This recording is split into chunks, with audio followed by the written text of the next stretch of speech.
One man has to love Uganda. Four men have to love. Four men have to love Uganda. Four men, three men, two men. One man has to love. One man has to love Uganda. Five men have to love. Have to love Uganda. Five men, four men, three men, two men. One man has to love. One man has to love Uganda. Six men have to love. Six men have to love Uganda. Six men, five men, four men, three men, two men. One man has to love. One man has to love Uganda. Asante sana. Yongeza tena. Diplomats. Good afternoon. Opening statement of the Republic of Achua regarding the utilization of Umoja River by the riparian states. The Republic of Achua recognizes that the Umoja River is a shared and vital resource essential to the livelihoods and development of all our nations. Originating in our highlands, the river represents not only Achua, but also the riparian states with a unique opportunity to harness its potential for sustainable economic growth through renewable energy. The proposed hydroelectric dam will reduce reliance on fossil fuels, lower greenhouse gas emissions, and contribute to addressing global challenges such as climate change and drought currently affecting the region, while supporting long-term development for all. While we acknowledge the concerns raised by the downstream states, we emphasize, based on scientific evidence, that the hydropower does not consume water. It regulates and stabilizes river flow with the potential to reduce flooding and improve long-term water management for all.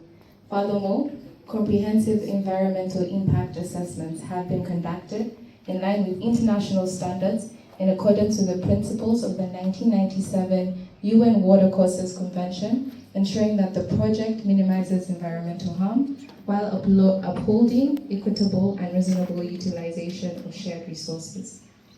That said, the Republic of Achua remains committed to cooperation. We are prepared to engage in data sharing, coordinated dam operations, and mechanisms to guarantee minimum water flows, particularly during drought periods.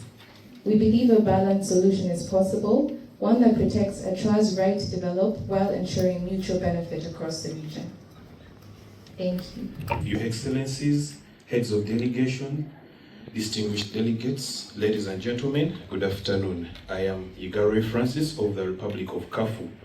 Permit me express my gratitude for having accepted to convene a timely manner and a warm reception accorded to me and my delegation.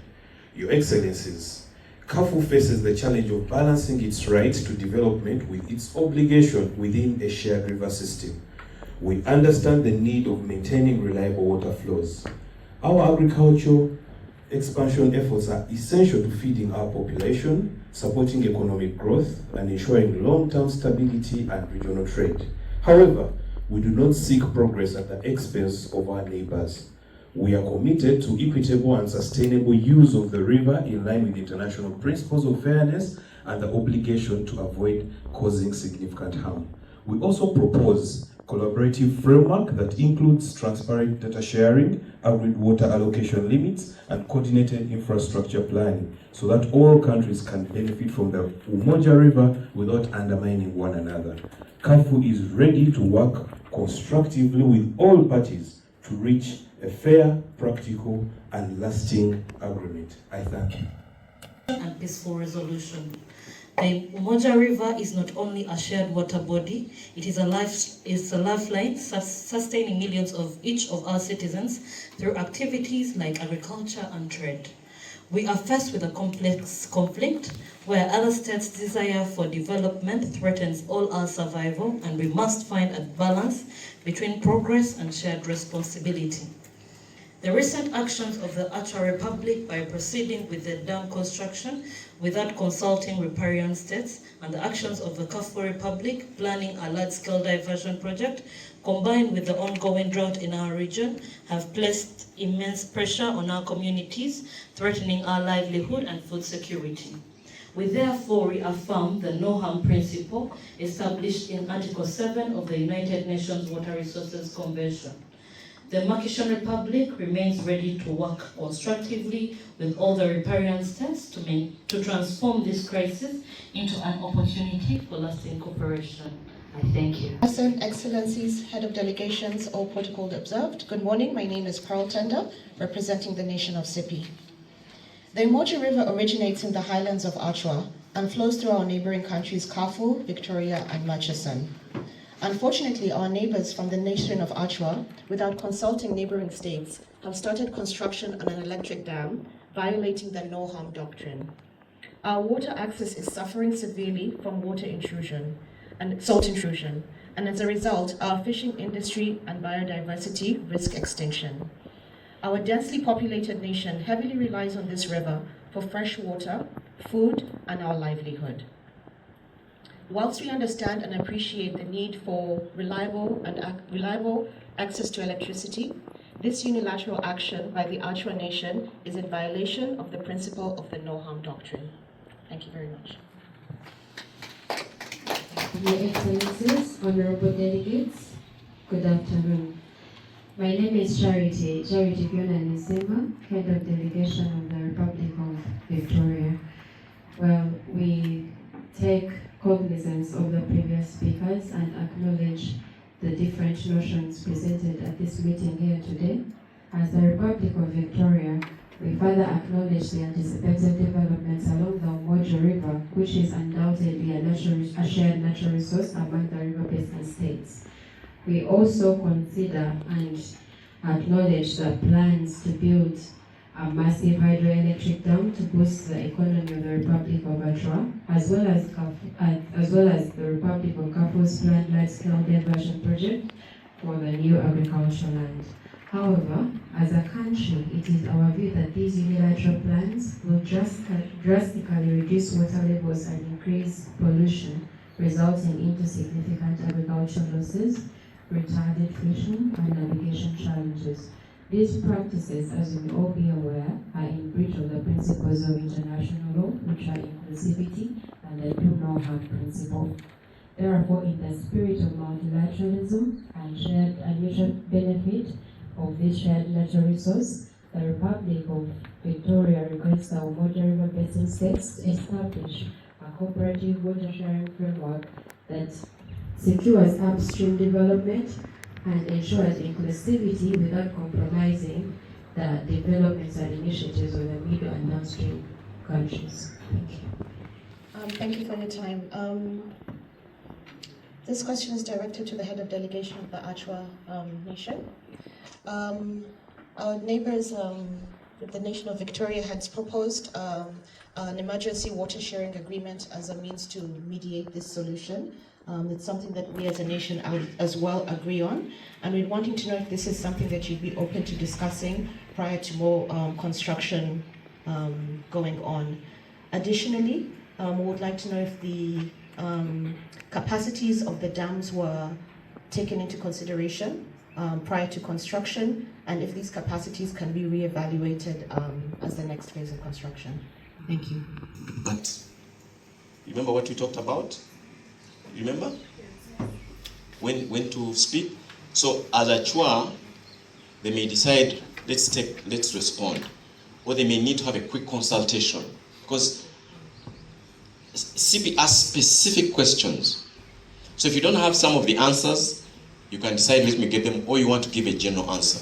So for now, let's see how Achua will respond. We shall not. And as head of delegation, you also need to see how to move forward. Because here you are representing a country. That's why, as Ambassador Kaffer has indicated, CP has really done very well. I like the speed at which they came up with these questions. So it looks awkward when a meeting just keeps quiet and yet you all have positions that you want to sell to make sure everybody is on your side. So please make sure that much as you choose when to speak, but you also don't cause a situation where there is nothing going on in the meeting. So that there is need for some quick thinking. Please pick them in the order in which they've what? They've come. Because as a chair of a meeting, you don't want to appear to favor. So I recognized Achua first, then Machson, I think, and then Victoria. So we shall have to order. So this is how you do it? Yeah? You don't pick Victoria and yet Machson and Achua who came first. These are The head of delegation of CIPI, thank you for your consent. Achua fully recognizes the importance of the significant no harm principle and takes this concern seriously. Our position is that the development and responsibility can and must coexist. The proposed dam has been carefully designed with its capacity calibrated based on scientific assessments to ensure that the downstream flows are not significantly reduced. In the spirit of cooperation, the Republic of Achua is open to establishing a water sharing framework, including guaranteed minimum flow levels, particularly during drought periods, real-time data sharing on dam operations with all the riparian states, and coordinated water management mechanisms with all the riparian states. Thank you. According to Article 11 to 12 of the UN Convention on the Law of the Non-Navigational Uses of International Water Courses, provides that countries should notify other affected countries in advance. Why did Achua Republic notify the states? Thank you. My question is directed to the Republic of Achua.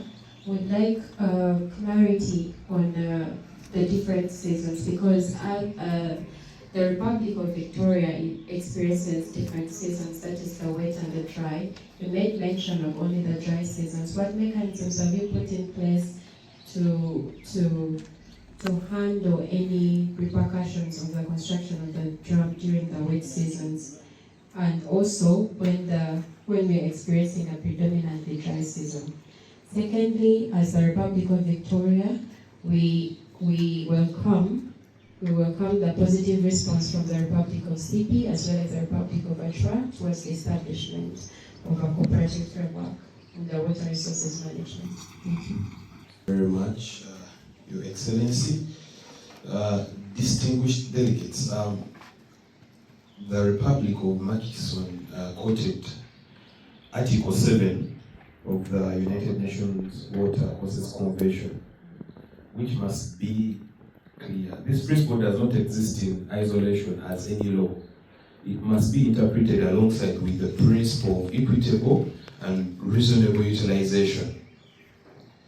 As CAFU, we reject any interpretation of no harm that they use to block legitimate development. If strictly applied in that way, it would unfairly advantage countries that have already developed their water infrastructure or preventing others, like CAFU, from meeting basic needs such as food security and economic growth. Furthermore, no harm is, I beg your pardon, harm is not one-sided. Upstream dam construction undertaken without consultation has already affected water flow into CAFU, contributing to the very pressures we face today. It is therefore inconsistent to invoke Article 7 selectively. The law is clear. All states have both rights and responsibilities. CAFU has the right to utilize Umoja River just as others do. No harm cannot mean no use. It must mean managing shared impact fairly across all states. I thank you. Really impressed. Why? I think you are all really on point, as they say. It's bad English. It's commonly on point. I don't know why it's used. And I just want to point out the important things each groups have used, which for me are quite compelling.